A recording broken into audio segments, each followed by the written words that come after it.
let's flip a coin. Head Carolina, tails California, somewhere greener, somewhere warmer.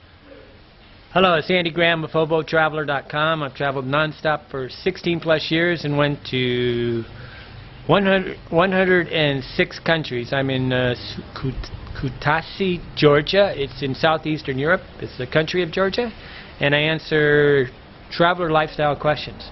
Grace J. asked, Dear Andy, I appreciate your videos on YouTube. They're helpful and I thank you for being open. I was seriously considering reloading to Ecuador from the USA, but safety is a concern as a single retiree. As things are deteriorating here rapidly, I'm seeking work to move to. I'm on a limited income and single. I thought Ecuador was the answer, but as I watched some videos regarding crime, violence, robbers, etc., I'm seriously having second thoughts.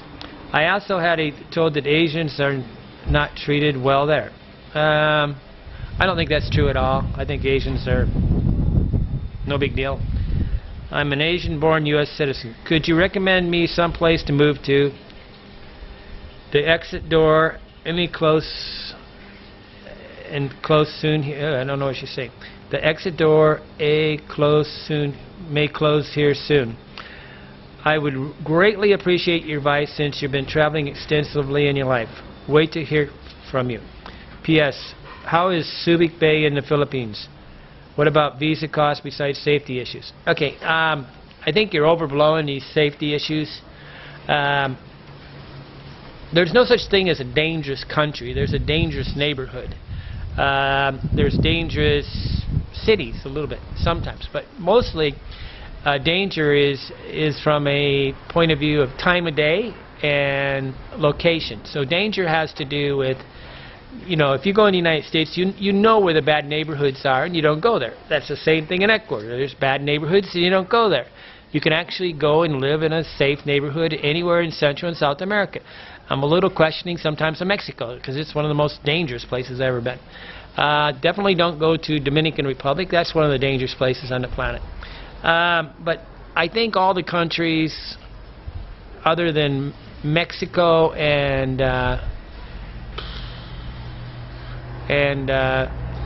Dominican Republic and the Latino world are safe to go to. You have to think it's just like the United States. The whole world has dangerous areas and things. The worst thing you can do is rent a car or buy a car. That guarantees that you can drive straight into a negative, dangerous neighborhood and get robbed. But as a retiree, what I would first do is you're kind of being fear-based here. You think the United States is deteriorating, so you're going to have to go to another country. I think you don't realize that the United States is a lot safer than anywhere you're ever going to go. Okay, so I guess you're trying to solve a problem that doesn't. Your solution is worse than what you're talking about, unless you're wanted by the police of the United States. Then you might want to leave, but if you're not, then probably the United States is the safest place. Can I recommend any places to go? I have talked about this over and over. The people that are reading about Ecuador are sort of like one brain dead in a way. There's like 12 or from Mexico on down. There's probably about 30 countries, right? And they're all pretty cheap. And you have to think about taking each country in stride.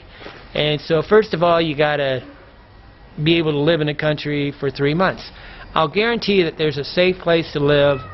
All these places are safe if you don't drive a car, you live in groups of people, you don't live isolated outside the city.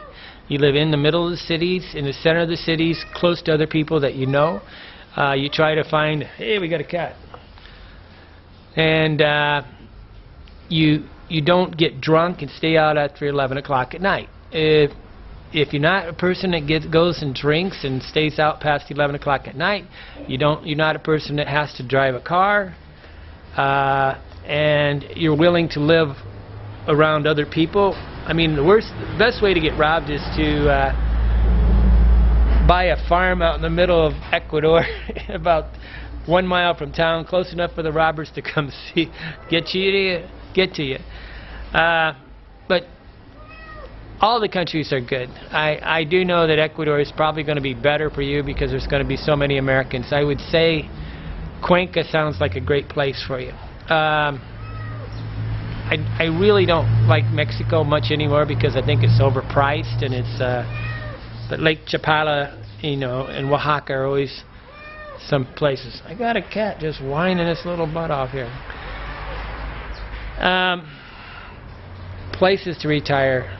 On a limited income, you know, Vilcabamba, but you really just need to, don't go to retire at a place, go to live for 3 months, and then redo it every 3 months. Then move to someplace else for 3 months. But you can do this really safely as long as you obey those 3 rules. No cars, you don't own a car, you live in the center of the city, and you live with people. And you don't get drunk and stay out all night, okay? If you have an alcohol problem, yes, you're going to have alcohol problems. Okay, Andy Graham, Hobo Traveler. But the United States is always going to be the safest because you know the culture and you know how to avoid the dangers.